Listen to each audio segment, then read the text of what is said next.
ದಶಪಥ ಹೆದ್ದಾರಿಯ credit war ಮಾತ್ರ ನಿಲ್ತಾನೆ ಇಲ್ಲ. ಚುನಾವಣೆ ಸಂದರ್ಭದಲ್ಲಂತೂ ಬಹಳ ಜೋರಾಗಿತ್ತು. ಸೊ ಈಗ ಪ್ರತಾಪ್ ಸಿಂಹ ಸುಮ್ಮನೆ ಬುರುಡೆ ಬಿಡ್ತಾನೆ ಅನ್ನುವಂಥ ಮಾತನ್ನ ಯಾರಾಡಿದ್ದಾರೆ? ಸಿಎಂ ಸಿದ್ದರಾಮಯ್ಯರ ನಂತರ ಸಂಸದ ಪ್ರತಾಪ್ ಸಿಂಹ ವಿರುದ್ಧ ಸಚಿವ ಎಚ್.ಸಿ. ಮಹದೇವಪ್ಪ ಈಗ ವಾಗ್ದಾಳಿಯನ್ನ ಮಾಡಿದರು. ಪ್ರತಾಪ್ ಸಿಂಹ ಮೇಸ್ತ್ರಿ ಏನ್ರಿ? ಸಿದ್ದರಾಮಯ್ಯ ಪ್ರತಾಪ್ ಸಿಂಹ ಈಕ್ವಲ್ ಲೀಡ್ರಾ? ಅಂದ್ರೆ ಅವ್ರು ಈಕ್ವಲ್ ಅಂತ. ರಾಜ್ಯ ಹೆದ್ದಾರಿ ಆಗಿದ್ದಾಗ ಸಿಂಹ ಸಂಸದ ಆಗಿರಲಿಲ್ಲ.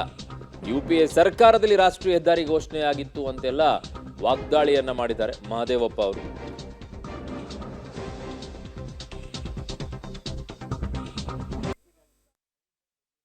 ಒಂದು ನಾನೆಲ್ಲ ಹಂಗೆ ಟೈಮ್ ಆ್ಯಂಡ್ ಅಗೇನು ನಾನೆಲ್ಲ ಹಂಗೆ ಮಾತಾಡೋದು ನಿಮ್ಗೆ ಗೊತ್ತಿದೆ. ಪ್ರತಾಪ್ ಸಿಂಹ ಎಂ ಪಿನೇ ಆಗಿರಲಿಲ್ಲ, ಈ ರೋಡು ಸ್ಟೇಟ್ ಹೈವೇ ಆಗಿತ್ತು. ನ್ಯಾಷನಲ್ ಹೈವೇಗೆ ಡಿಕ್ಲೇರ್ ಮಾಡಿದ್ದೇ ಯು ಪಿ ಎ ಸರ್ಕಾರ. ಸರ್ಫೇಸ್ ಟ್ರಾನ್ಸ್ಪೋರ್ಟ್ ಮಿನಿಸ್ಟ್ರು ನಮ್ಮ ಆಸ್ಕರ್ ಫರ್ನಾಂಡೋಸ್ ಆಗಿದ್ದು, ನಾನು ಪಿ ಡಬ್ಲ್ಯೂ ಡಿ ಮಿನಿಸ್ಟರ್ ಆಗಿ. ಮತ್ತು ನಾವು ಸರ್ಕಾರ ಯು ಪಿ ಎ ಚೇಂಜ್ ಆಯಿತು, ಎನ್ ಡಿ ಎ ಸರ್ಕಾರ ಬಂತು, ಗಡ್ಕರಿ ಅವರು ಸರ್ಫೇಸ್ ಟ್ರಾನ್ಸ್ಪೋರ್ಟ್ ಮಿನಿಸ್ಟರ್ ಆದರು, ನಾನು ಪಿ ಡಬ್ಲ್ಯೂ ಡಿ ಮಿನಿಸ್ಟರ್ ಕಂಟಿ ಆದವಿ. ನ್ಯಾಷನಲ್ ಹೈವಾಗಿ ಡಿಕ್ಲೇರ್ ಆದಮೇಲೆ ಸರ್ಕಾರದ ಕೆಲಸ ಅಲ್ವಾ ಡಿಕ್ಲೇರ್ ಆಗಿದ್ದು ಮಾಡೋದು. So in what way is connected?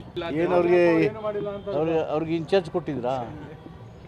National highway ಅವರು ಇವ್ರಿಗೆ ಇನ್ಚಾರ್ಜ್ ತಗೊಳಪ್ಪ 10 ಲೈನ್ ಅಂತ ಕೊಟ್ಟಿದ್ರಾ? Has he given any assignment? ಏನಾದ್ರು ಕೊಟ್ಟಿದ್ರಾ? ನಿಂದಪ್ಪ ಜವಾಬ್ದಾರಿ, ಇದೆಷ್ಟು ಲೈನ್ ಮಾಡಬೇಕು, ಹೆಂಗೆ ಮಾಡಬೇಕು, ಅವ್ರೇನೋ ಡಿ ಪಿ ಆರ್ ಮಾಡಿಕೊಡು ಅಂತ ಕೇಳಿದ್ರಾ? ಸುಮ್ಮನೆ ಬುರುಡೆ ಬಿಡೋಕ್ಕೆ ಕೆಲಸ ಮಾಡಬಾರ್ದು. ಮಾಡಿದರೆ ಡೆಫಿನೆಟಾಗಿ ಅಪ್ರಿಷಿಯೇಟ್ ಮಾಡ್ತೀನಿ. ನೀವೆಲ್ಲ ಇದನ್ನು ಒಪ್ತೀರೇನಪ್ಪ? ಒಂದು ಯೋಜನೆ ಯಾವ ರೀತಿ ತಯಾರಾಗುತ್ತೆ, ಒಂದು ಯೋಜನೆ ತಯಾರಾಗಬೇಕಾದ್ರೆ ಏನು ಬೇಕು? ಸ್ಟೇಟ್ ಗೌರ್ಮೆಂಟು ಯೋಜನೆಗಳನ್ನು ಕರಡನ್ನು ತಯಾರು ಮಾಡಿಸಿ ಕೇಂದ್ರ ಸರ್ಕಾರಕ್ಕೆ ಕೊಡಬೇಕು. Merely on A letter of N M P, central government will not give anything. ಯೋಜನೆ ಆಗಬೇಕಾದ್ರೆ ಸರ್ಕಾರಕ್ಕೆ ಪ್ರಸ್ತಾಪ ಸಲ್ಲಿಸಬೇಕು.